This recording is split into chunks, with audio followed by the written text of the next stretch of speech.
বিসমিল্লাহির রহমানির রহিম। হযরত মুহাম্মদ সাল্লাল্লাহু আলাইহি সাল্লাম এর আদর্শ জীবন রচিত। আদর্শকে আরবিতে উসওয়া বলে।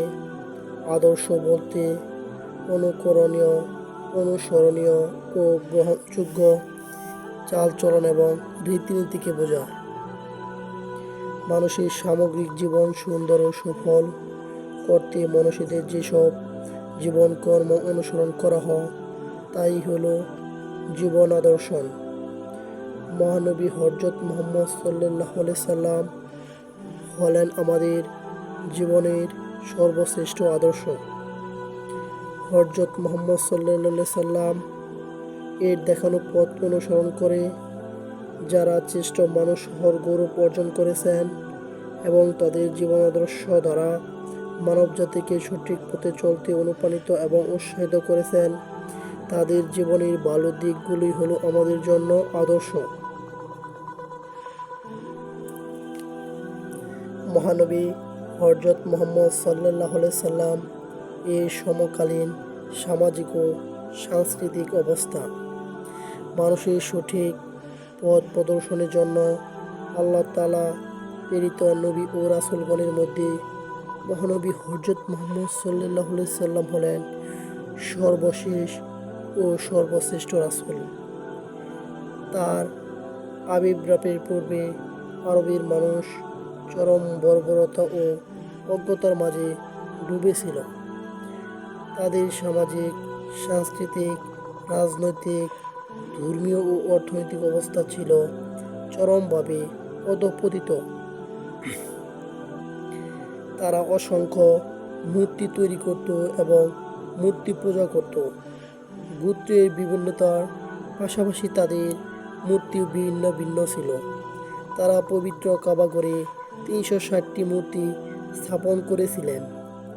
কালের এই চরম অবক্ষয়ের কারণে একজন পথ প্রদর্শক হিসেবে আল্লাহ তাআলা পৃথিবীর ইতিহাসে সর্বশ্রেষ্ঠ মানব মহানবী হযরত মুহাম্মদ সাল্লাল্লাহু আলাইহি সাল্লামকে প্রেরণ করেন। আল্লাহ তাআলার নিকট মহাগ্রন্থ আল কুরআন অবতীর্ণ করেন। মহানবী সাল্লাল্লাহু আলাইহি সাল্লাম মানুষকে মুক্তির পথ প্রদর্শন করেন। সামাজিক অবস্থা। মহানবী সাল্লাল্লাহু আলাইহি সাল্লাম এর আবির্ভাবের পূর্বে আরব সমাজে লোকেরা নবী ও রাসূলের শিক্ষা বলে অসামাজিক কার্যকলাপ লিপ্ত হয়ে পড়ছিল। তাদের আচার ব্যবহার ও চালচলন ছিল বর্বর ও মানববিরোধী। তাই সে যুগকে আইয়ামে জাহিলা বা অজ্ঞতার যুগ বলা হয়। সুষ্ঠু ও সুন্দর সামাজিক ব্যবস্থা সম্পর্কে তাদের কোনো ধারণাই ছিল না। মানুষের জানমাল, ইজ্জতের কোনো নিরাপত্তা ছিল না। নরহত্যা, রাহাজানি, খুন খারাবি, ডাকাতি, মারামারি, কন্যা সন্তানকে জীবন্ত কবর দেওয়া, জুয়া খেলা, মদ্যপান, সুদ, ঘুষ, ব্যভিচার ছিল তখনকার প্রচলিত ব্যাপার। তৎকালীন সমাজে নারীর কোনো মর্যাদা ছিল না। নারীদের সামাজিক জীব মনে করা হতো না, বরং দাসী হিসেবে তাদের বিক্রি করে দেওয়া হতো। ভোগ বিলাসের বস্তু মনে করা হতো, যার বর্ণনায় পবিত্র কোরআনে সুস্পষ্টভাবে এসেছে। আল্লাহ তাআলা বলেন, তাদের কাউকে যখন কন্যা সন্তানের ভূমিষ্ঠ হওয়ার সুসংবাদ দেওয়া হয় তখন তাদের মুখমণ্ডল কালো হয়ে যায় এবং সে অসহনীয় মনস্তাপে কৃষ্ট হয়। তাকে যে সংবাদ দেওয়া হয় তার গানি হেতু সে নিজ সম্প্রদায়ের থেকে আত্মগোপন করে। সে চিন্তা করে হীনতা সত্ত্বেও সে তাকে রেখে দেবে, না মাটিতে পুঁতে ফেলবে। সাবধান, তারা যে সিদ্ধান্ত করে তা খুবই নিকৃষ্ট। সূরা আন-নাহল আয়াত 58-59। এই কথায় অপরাধের এমন কোনো দিক ছিল না যা তারা করত না। সাংস্কৃতিক অবস্থা। জাহিলি যুগে আরবের অধিকাংশ লোক নিরক্ষর ও অশিক্ষিত থাকলেও সাহিত্যের প্রতি তাদের খুব অনুরাগ ছিল। তাদের অনেকে মুখে মুখে গীতি কবিতা চর্চা করত। তৎকালীন আরবের ওকাস মেলা হতো, বাৎসরিক একটি মেলা বসত। মেলায় তৎকালীন সময়ে প্রসিদ্ধ কবিগণ তাদের রচিত কবিতা আবৃত্তি করত। যেসব কবিতা সেরা বিবেচিত হতো তা সোনালী বর্ণে লিখে পবিত্র কাবা দেওয়ালে ঝুলিয়ে দেওয়া হতো। আরবি সাহিত্যের শ্রেষ্ঠ সম্পদ আস-সাবউল মুআল্লাকাত, যার অর্থ 7টি ঝুলন্ত গীতি কবিতা, জাহিলি যুগে রচিত। কবিতা রচনার কারণে আরবরা জাহিলি যুগে বিশ্বের খ্যাতি অর্জন করেছিল। তাদের কবিতা মানের দিক থেকে ছিল খুব উন্নত।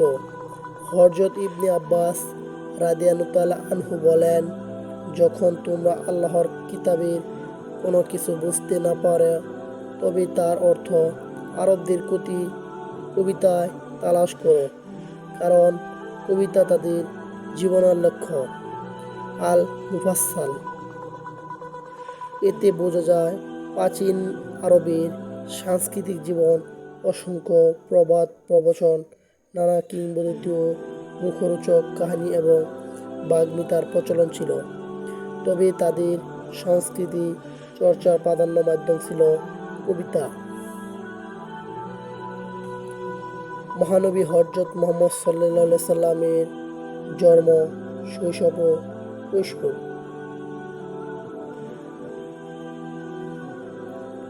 জন্ম ও শৈশব। আরব যখন চরম জাহিলিয়াতে নিমজ্জিত তখন আরবের কুরাইশ বংশে 570 খ্রিস্টাব্দে মহানবী হযরত মুহাম্মদ সাল্লাল্লাহু আলাইহি সাল্লামের জন্ম হয়।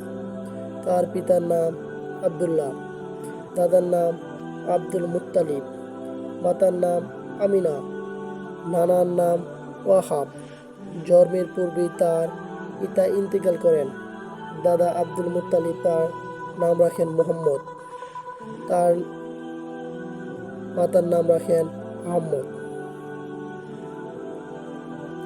জন্মের পর মহানবী হযরত মুহাম্মদ সাল্লাল্লাহু আলাইহি সাল্লাম তার মা হালিমার ঘরে লালিত পালিত হন। হালিমা বনু সাদ গোত্রের লোক ছিলেন। আল বনু সাদ গোত্র বিশুদ্ধ আরবিতে কথা বলত। ফলে মহানবী হযরত মুহাম্মদ সাল্লাল্লাহু আলাইহি সাল্লাম বিশুদ্ধ আরবি ভাষায় কথা বলতেন। শৈশবকাল থেকে মহানবী হযরত মুহাম্মদ সাল্লাল্লাহু আলাইহি সাল্লাম এর মাঝে ন্যায় ও ইনসাফের নজির দেখা যায়। তিনি ধাত্রী হালিমার একটি স্তন পান করতেন, অন্যটি তার দুধ ভাই আব্দুল্লাহর জন্য রেখে দিতেন। হালিমা মহানবী হযরত মুহাম্মদ সাল্লাল্লাহু আলাইহি সাল্লামকে 5 বছর লালন পালন করেন। তার মা আমিনার নিকট রেখে যান। তার বয়স যখন 6 বছর তখন তার মাতা ইন্তেকাল করেন। প্রিয় নবী সাল্লাল্লাহু আলাইহি সাল্লাম অসহায় হয়ে পড়লে তার লালন পালনের দায়িত্ব নেন দাদা আব্দুল মুত্তালিব। আর 8 বছর বয়সে তার দাদাও মারা যান। এরপর লালন পালনের দায়িত্ব নেন চাচা আবু তালিব। হযরত মুহাম্মদ সাল্লাল্লাহু আলাইহি সাল্লাম এর কৈশোর। চাচা আবু তালিব অত্যন্ত আদর স্নেহ দিয়ে হযরত মুহাম্মদ সাল্লাল্লাহু আলাইহি সাল্লামকে লালন পালন করতে থাকেন। আবু তালিবের আর্থিক অবস্থা ছিল অসচ্ছল। হযরত মুহাম্মদ সাল্লাল্লাহু আলাইহি সাল্লাম এ অবস্থা অবলোকন করে চাচার সহযোগিতায় কাজ শুরু করেন। তিনি মেষ চড়াতেন। মেষ পালক রাখাল বালকদের জন্য তিনি ছিলেন উত্তম আদর্শ। তাদের সাথে তিনি বন্ধুত্বপূর্ণ আচরণ করতেন। কখনোই তাদের সাথে কলহ বা ঝগড়া বিবাদ করতেন না। তিনি 12 বছর বয়সে ব্যবসার উদ্দেশ্যের জন্য চাচার সঙ্গে সিরিয়ায় যান।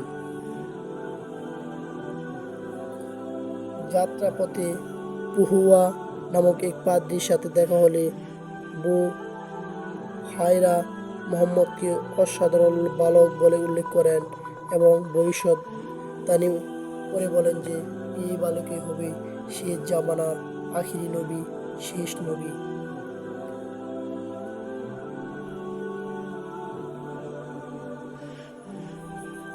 শৈশবকাল থেকেই মহানবী হযরত মুহাম্মদ সাল্লাল্লাহু আলাইহি সাল্লাম ছিলেন সত্যবাদী ও শান্তিকামী। সিরিয়া থেকে ফিরে এসে তিনি ফিরাত যুদ্ধের বিভীষিকা দেখলেন। যুদ্ধটি হলো নিষিদ্ধ মাসে। তাছাড়া কায়স গোত্র অন্যায়ভাবে কুরাইশদের উপর এ যুদ্ধ চাপিয়ে দিয়েছে। এই জন্য একে হারফুল ফিজার বা অন্যান্য যুদ্ধ বলা হয়। 5 বছর যাবত এই যুদ্ধ স্থায়ী হয়। হযরত মুহাম্মদ সাল্লাল্লাহু আলাইহি সাল্লামে যুদ্ধে সক্রিয়ভাবে অংশগ্রহণ করেননি, তবে এই যুদ্ধে ভয়াবহতা প্রত্যক্ষ করেছিলেন। এই যুদ্ধে বহু মানুষ আহত ও নিহত হয়। তাতে তার কোমল হৃদয় কেঁদে ওঠে।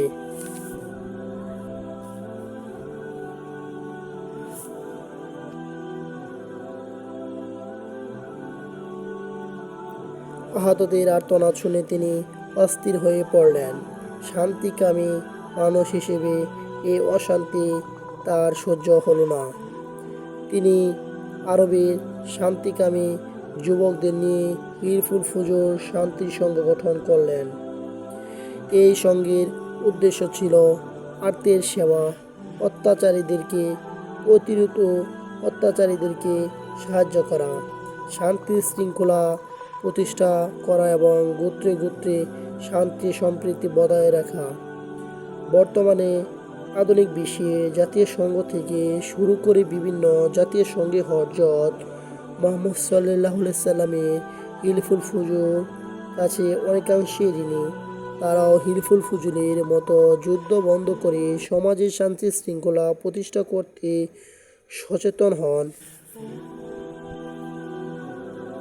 মহানবী হযরত মুহাম্মদ সাল্লাল্লাহু আলাইহি সাল্লাম চারিত্রিক গুণাবলী, আমানতদারি, সত্যবাদিতা, ন্যায় নিষ্ঠা, দায়িত্বশীলতার কারণে তৎকালীন আরবের লোকজন তাকে আল আমিন বিশ্বাসী উপাধি দিয়েছিল।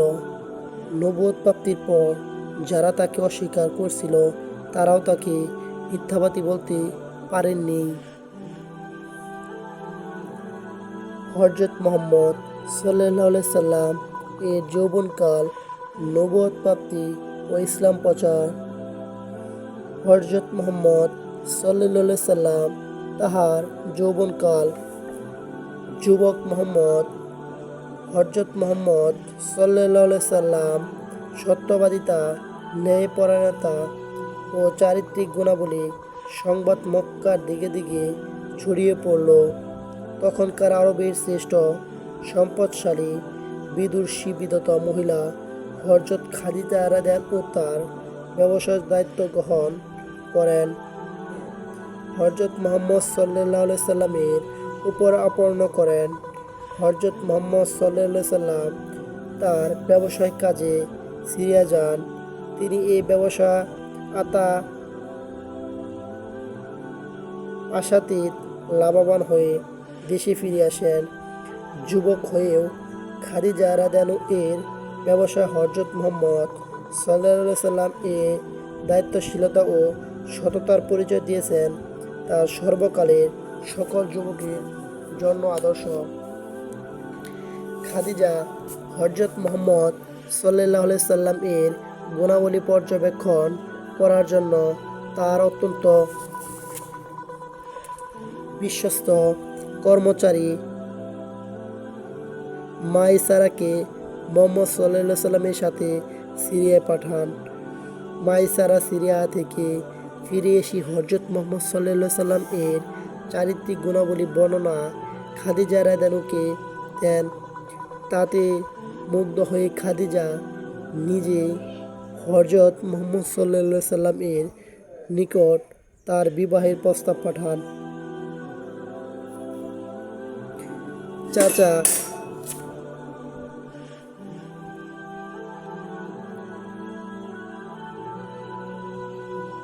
মাইসারা সিরিয়া থেকে ফিরে এসে হযরত মুহাম্মদ সাল্লাল্লাহু আলাইহি সাল্লামের চারিত্রিক গুণাবলী বর্ণনা খাদিজা রাদিয়াল্লাহুকে দেন।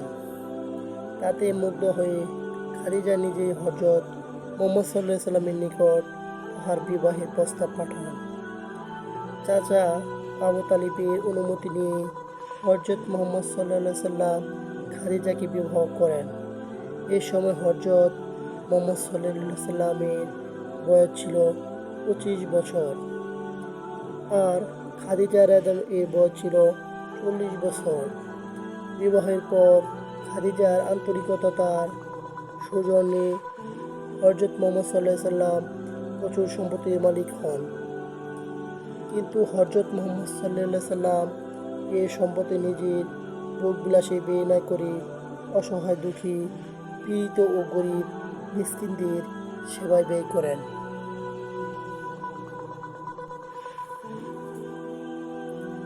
আজকে সমাজে আমরা যদি মহানবী হযরত মুহাম্মদ সাল্লাল্লাহু আলাইহি সাল্লাম এই ন্যায় মানবতার সেবা সম্পদ ব্যয় করি, তাহলে সমাজে দুস্থ, অসহায় ও গরিব দুঃখীদের কষ্ট লাগবে না, সমাজে শান্তি বিরাজ করবে। মহানবী হযরত মুহাম্মদ সাল্লাল্লাহু আলাইহি সাল্লাম এর বয়স যখন 35 বছর, তখন কাবা শরীফে পুনর্নির্মাণ করা হয়। হাজরে আসওয়াদ কালো পাথর স্থাপন নিয়ে আরবের বিভিন্ন গোত্রী বিরোধী দেখা দেয়। সবাই হাজরে আসওয়াদ স্থাপনের গৌরব অর্জন করতে চায়, তাতে কেউ ছাড় দিতে রাজি নয়। ফলে গোত্রের যুদ্ধ বেঁধে যাওয়ার উপক্রম হয়। অতঃপর সকলে এই সিদ্ধান্ত উপনীত হয় যে পরের দিন সর্বকালে যে ব্যক্তি কাবা গিয়ে প্রবেশ করবে তার ফয়সালা মেনে নেওয়া হবে। দেখা গেল পরের দিন সকলের আগে হযরত মুহাম্মদ সাল্লাল্লাহু আলাইহি সাল্লাম কাবা ঘরে প্রবেশ করলেন। সবাই এক বাক্যে বলে উঠল, এই এসেছে আল আমিন, আমরা তার প্রতি আস্থাশীল ও সন্তুষ্ট। হযরত মুহাম্মদ সাল্লাল্লাহু আলাইহি সাল্লাম অত্যন্ত বিচক্ষণতা ও নিরপেক্ষতার সাথে যে ফয়সালা দিলেন, সকলে তা নির্দ্বিধায় মেনে নিলেন। ফলে তারা অনিবার্য রক্তপাত থেকে মুক্তি পেল। এভাবে বর্তমান সময়ে বিচক্ষণতা ও নিরপেক্ষতার সাথে বিচার কার্য পরিচালনা করলে দেশের শান্তি শৃঙ্খলা প্রতিষ্ঠিত হবে। জাতি অনেক অনিবার্য দ্বন্দ্ব, সংঘাত, রক্তপাত থেকে মুক্তি পাবে।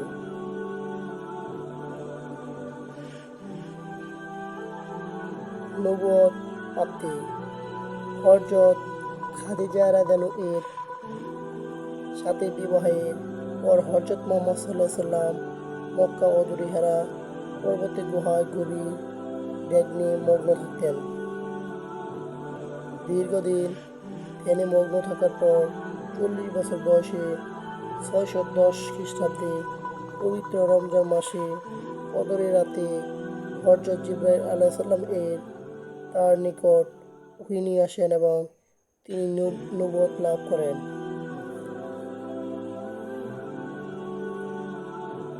উত্তরে মহানবী হযরত মুহাম্মদ সাল্লাল্লাহু আলাইহি সাল্লাম বলেন, আমি পড়তে জানি না। জিবরাইল রাদিয়াল্লাহু তাকে জড়িয়ে ধরে বললেন, পড়ুন।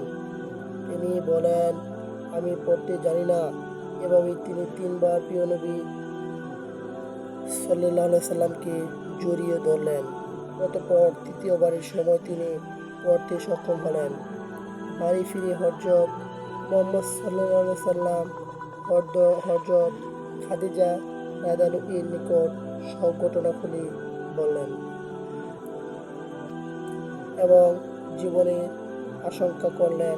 তখন হযরত খাদিজা রাদিয়াল্লাহু তাকে সান্ত্বনা দিয়ে বললেন, না, কখনো না, আল্লাহর শপথ, তিনি আপনাকে কখনো অপদস্থ করবেন না, কারণ আপনি আত্মীয়তার সম্পর্ক রক্ষা করেন, দুস্থ ও দুর্বলদের থাকা খাওয়ার ব্যবস্থা করেন, নিঃস্ব ও অভাবীদের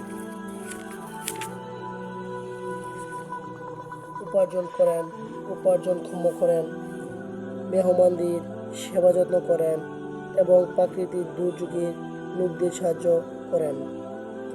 এতে বোঝা যায় নবুয়ত প্রাপ্তির পূর্বে হযরত মুহাম্মদ সাল্লাল্লাহু আলাইহি সাল্লাম কীরকম আন্তরিকতা ও নিষ্ঠার সাথে মানবিক মহৎ গুণাবলী অনুশীলন করতেন এবং মানবতার সেবায় নিয়োজিত থাকতেন। আমাদের উচিত বাস্তব জীবনে মহানবী এসব আদর্শ অনুশীলন করা। ইসলাম প্রচার। নবুয়ত প্রাপ্তির পর মহানবী হযরত মুহাম্মদ সাল্লাল্লাহু আলাইহি সাল্লাম বিপথগামী মক্কাবাসীর নিকট ইসলাম প্রচার আরম্ভ করেন। তিনি ঘোষণা করেন, আল্লাহ ব্যতীত আর কোনো উপাস্য নেই এবং হযরত মুহাম্মদ সাল্লাল্লাহু আলাইহি সাল্লাম আল্লাহর রাসূল। তিনি আরও ঘোষণা করেন, ইসলাম আল্লাহর একমাত্র মনোনীত ধর্ম। আল কুরআন ও ধর্মের পবিত্র গ্রন্থ। আল্লাহর গ্রন্থ সমগ্র বিশ্বের সৃষ্টিকর্তা, পালনকর্তা, নিয়ামক এবং সবকিছুর মালিক। তিনি সকল সৃষ্টির জীব ও মৃত্যুদণ্ডকারী।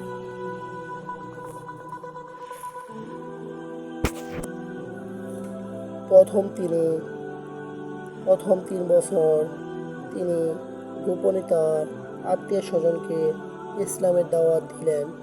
পরে আল্লাহর নির্দেশে প্রকাশ্যে ইসলামের পথে দাওয়াত দেওয়া শুরু করলেন। এতে পূজারী তার বিরোধিতা করতে শুরু করল। নবীকে তার ধর্মদ্রোহী, পাগল বলে ঠাট্টা বিদ্রূপ করতে লাগল।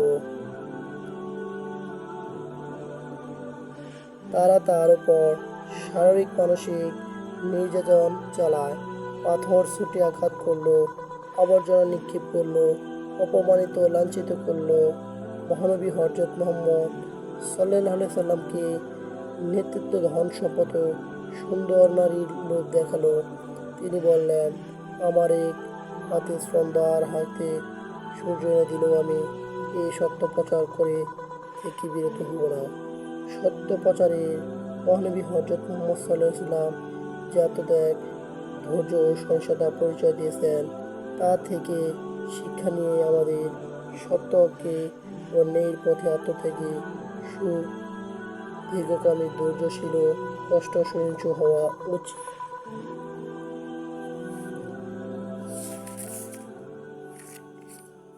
হযরত মুহাম্মদ সাল্লাল্লাহু আলাইহি সাল্লামের মাদানী জীবন। মক্কা কাফিররা মহানবী হযরত মুহাম্মদ সাল্লাল্লাহু আলাইহি সাল্লামকে ইসলাম প্রচার থেকে বিরত রাখতে না পেরে তাকে হত্যার সিদ্ধান্ত নিল। অতঃপর আল্লাহ তাআলার নির্দেশে হযরত মুহাম্মদ সাল্লাল্লাহু আলাইহি সাল্লাম 622 খ্রিস্টাব্দে মদিনায় হিজরত করলেন। মক্কার তুলনায় মদিনার শান্ত ও নির্মল পরিবেশে এসে মহানবী হযরত মুহাম্মদ সাল্লাল্লাহু আলাইহি সাল্লাম গুরুত্বপূর্ণ অনেক উদ্যোগ গ্রহণ করলেন। আওস ও খাজরাজ গোত্রকে মাঝে চলমান দীর্ঘদিনের যুদ্ধ বন্ধ করলেন।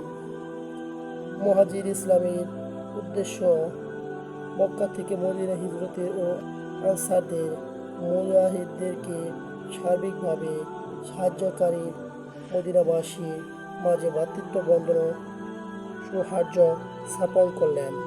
সামাজিক সম্পর্কের ক্ষেত্রে এক নতুন দিগন্তের উন্মোচন হলো।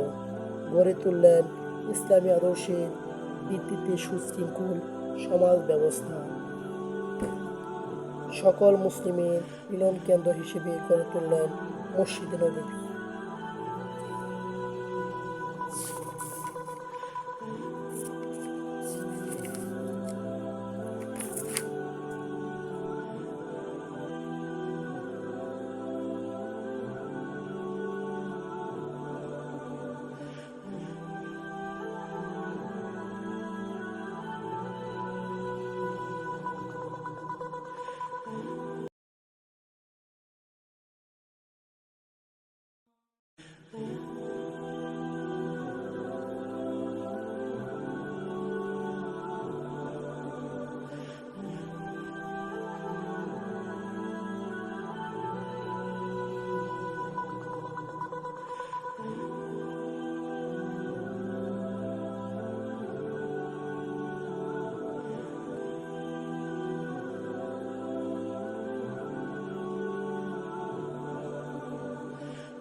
হযরত মুহাম্মদ সাল্লাল্লাহু আলাইহি সাল্লামের মদিনী জীবন।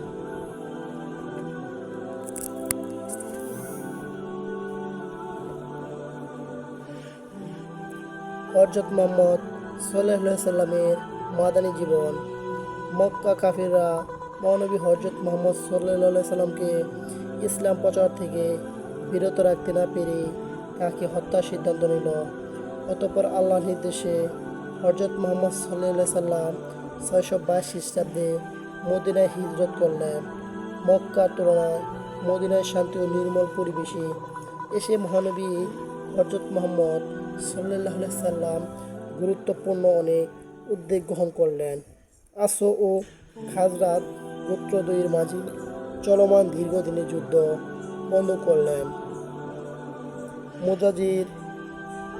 মুহাজির ইসলামের উদ্দেশ্যে মক্কা থেকে মদিনায় হিজরতকারী ও আনসারদের মুহাজিরদেরকে সার্বিকভাবে সাহায্যকারী মদিনাবাসী মাঝে ভ্রাতৃত্ব বন্ধন ও সৌহার্দ্য স্থাপন করলেন। সামাজিক সম্পর্ক ক্ষেত্রে এক নতুন দিগন্তের উন্মোচন হলো। গড়ে তুললেন ইসলামী আদর্শের ভিত্তিতে সুশৃঙ্খল সমাজ ব্যবস্থা। সকল মুসলিমের মিলনকেন্দ্র হিসেবে গড়ে তুললেন মসজিদে নববী। মদিনা সনদ। মদিনা ছিল বিভিন্ন ধর্মগোত্রের লোকজনের আবাস। হযরত মুহাম্মদ সাল্লাল্লাহু আলাইহি সাল্লাম এই সকল জাতিকে এক করে সেখানে একটি ইসলামী রাষ্ট্র গঠন করে পরিকল্পনা নিলেন। এই কাজ করতে গিয়ে তিনি সকল গোত্রের নেতাদের সাথে বৈঠক করে একটি লিখিত সনদ প্রণয়ন করেন, যা ইসলাম ইতিহাসে মদিনা সনদ নামে খ্যাত। এই সনদে মোট 47টি ধারা ছিল। তার মধ্যে প্রাধান্য ধারাগুলো এখন উপস্থাপনা করা হলো।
সনদে স্বাক্ষরকারী মুসলমান, ইহুদি, খ্রিস্টান ও পৌত্তলিক সম্প্রদায়সমূহ সমানভাবে নাগরিক অধিকার ভোগ করবে। 2. মহানবী হযরত মুহাম্মদ সাল্লাল্লাহু সাল্লাম হবেন প্রজাতন্ত্রের প্রধান এবং সর্বোচ্চ বিচারালয়ের কর্তা। মুসলমান ও অমুসলমান সম্প্রদায় স্বাধীনভাবে নিজ নিজ ধর্ম পালন করবে। কেউ কুরাইশ বা অন্য কোনো বহিঃশত্রুর সাথে মদিনাবাসীর বিরুদ্ধে কোনরূপ ষড়যন্ত্রে লিপ্ত হতে পারবে না। সাক্ষ্যকারী কোনো সম্প্রদায় বহিঃশত্রু কর্তৃক আক্রান্ত হলে সকল সম্প্রদায়ের সমবেত প্রচেষ্টা তা প্রতিহত করতে হবে। 6. বহিঃশত্রু কর্তৃক মদিনা আক্রান্ত হলে সকলে সম্মিলিতভাবে শত্রু মোকাবিলা করবে এবং প্রত্যেকের স্ব গোত্রে যুদ্ধভার বহন করবে। কোনো ব্যক্তি অপরাধ করলে তা ব্যক্তিগত অপরাধ হিসেবে পরিগণিত হবে। তার অপরাধের জন্য গোটা সম্প্রদায়কে দোষী সাব্যস্ত করা যাবে না। মদিনা পবিত্র নগরী বলে ঘোষণা করা হলো। এখন থেকে এই শহরে রক্তপাত, হত্যা, ব্যভিচার এবং অন্যান্য অপরাধমূলক কর্মকাণ্ড সম্পূর্ণ নিষিদ্ধ করা হলো। 9. ইহুদি সম্প্রদায়ের মিত্ররাও সমান স্বাধীনতা ও নিরাপত্তা ভোগ করবে। 10. হযরত মুহাম্মদ সাল্লাল্লাহু সাল্লামের অনুমতি ব্যতীত মদিনায় কোনো গোত্র কারো বিরুদ্ধে যুদ্ধ গ্রহণ করতে পারিবে না। 11. সাক্ষ্যকারী সম্প্রদায়সমূহের মধ্যে কখনো বিরোধী দেখা দিলে হযরত মুহাম্মদ সাল্লাল্লাহু সাল্লামের আল্লাহর বিধান অনুযায়ী তা মীমাংসা করিবেন। 12. সনদের দ্বারা ভঙ্গকারীর উপর আল্লাহর অভিসম্পাত বর্ষিত হবে। এই মদিনা সনদে মানব ইতিহাসে সর্বপ্রথম লিখিত সংবিধান, যা ইসলাম ইতিহাসে ও মহানবী হযরত মুহাম্মদ সাল্লাল্লাহু আলাইহি ওয়াসাল্লাম শ্রেষ্ঠত্ব ফুটে উঠেছে। আমাদের উচিত রাষ্ট্রের কল্যাণ, ধর্ম, বর্ণ, গোত্র নির্বিশেষে সাম্প্রদায়িকতা পরিহার করে সুন্দর সমৃদ্ধ গণপ্রজাতন্ত্রী রাষ্ট্র গঠন করা আমাদের একান্ত কর্তব্য।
হযরত মুহাম্মদ সাল্লাল্লাহু আলাইহি সাল্লামের মক্কা বিজয় ও বিদায় হজ।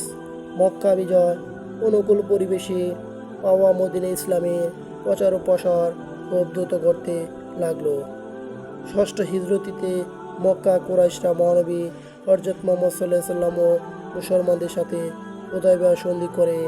কুরাইশরা সন্ধি শর্ত ভঙ্গ করলে রাসূল সাল্লাল্লাহু আলাইহি সাল্লাম 630 খ্রিস্টাব্দে 10,000 মুসলিম নিয়ে মক্কায় অভিমুখী অভিযান পরিচালনা করেন। মক্কা ও দূরে হযরত মুহাম্মদ সাল্লাল্লাহু আলাইহি সাল্লাম তাঁবু স্থাপন করেন। কুরাইশরা মুসলিমদের এই বাহিনী দেখে ভীত সশস্ত্র হলো।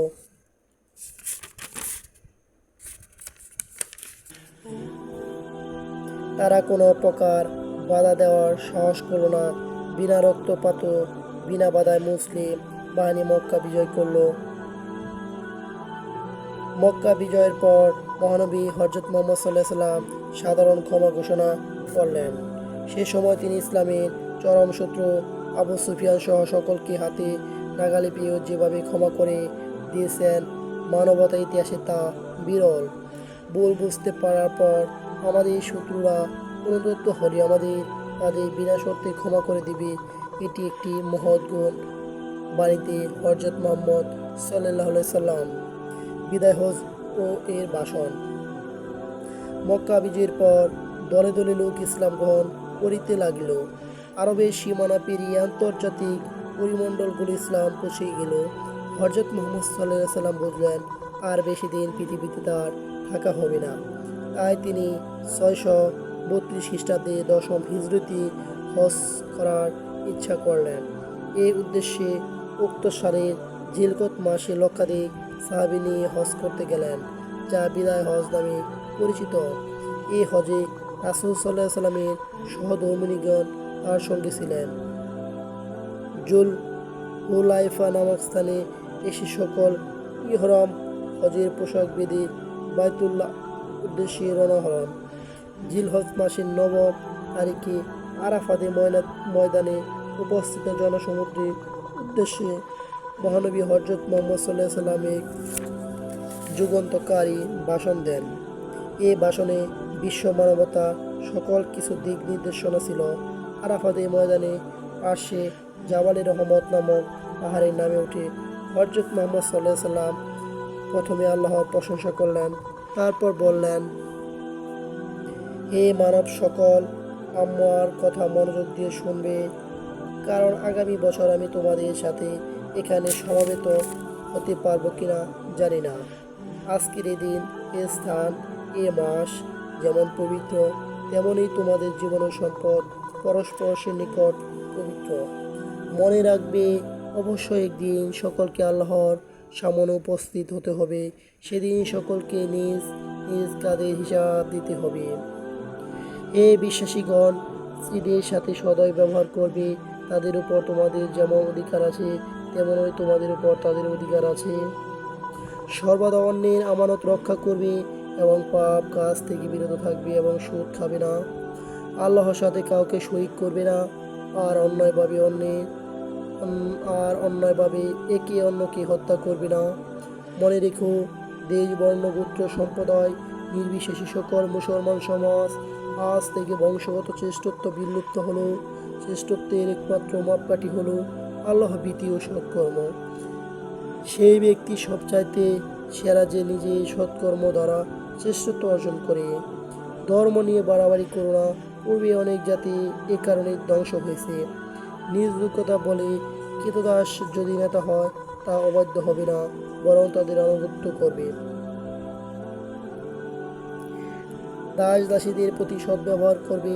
তোমরা যাহা আহার করবে ও পরিধান করবে, তাহাদেরকেও তাহা আহার করাবে এবং পরিধান করাবে। তারাও যদি কোনো অমার্জনীয় অপরাধ করে ফেলে, তবে তাদের মুক্ত করে দিবে, তবুও তাদের সাথে দুর্ব্যবহার করবে না, কেননা তারাও তোমাদের মতো মানুষ। আল্লাহর সৃষ্টি সকল মুসলিম একে অন্যের ভাই এবং তোমরা একই ভ্রাতৃত্বের বন্ধনে আবদ্ধ। জাহেলি যুগে সকল কুসংস্কার ও হত্যা প্রতিশোধ বাতিল করা হলো। তোমাদের পথ প্রদর্শনের জন্য আল্লাহর বাণী এবং রাসূল আদর্শ রেখে যাচ্ছি। এগুলো যতদিন তোমরা আটকে থাকবে ততদিন তোমরা বিপদগামী হবে না। আমি শেষ নবী, আমার পরে আর কোনো নবী আসবেন না। তোমরা যারা উপস্থিত আছো তারা অনুপস্থিতদের কাছে আমার বাণী পৌঁছে দিবে। তারপর হযরত মুহাম্মদ সাল্লাল্লাহু আলাইহি সাল্লাম আকাশের দিকে তাকিয়ে আওয়াজ করে বলতে লাগলেন, হে আল্লাহ, আমি কি তোমার বাণী সঠিকভাবে জনগণের নিকট পৌঁছাতে পেরেছি? সাথে সাথে উপস্থিত সমুদ্র থেকে আওয়াজ এলো, হ্যাঁ, নিশ্চয় পেরেছেন। অতঃপর হযরত মুহাম্মদ সাল্লাল্লাহু আলাইহি সাল্লাম বললেন, হে আল্লাহ, তুমি সাক্ষী থাকো। এরপর আল্লাহ তাআলা তিনি নিজেই নাজিল করলেন, আজ আমি তোমাদের ধর্মকে পূর্ণাঙ্গ করে দিলাম এবং আমার নিয়ামত তোমাদের জন্য পরিপূর্ণ করে দিলাম। ইসলামকে তোমাদের জন্য পূর্ণাঙ্গ জীবন ব্যবস্থা হিসেবে মনোনীত করলাম। সূরা আল মাদিয়া আয়াত 3।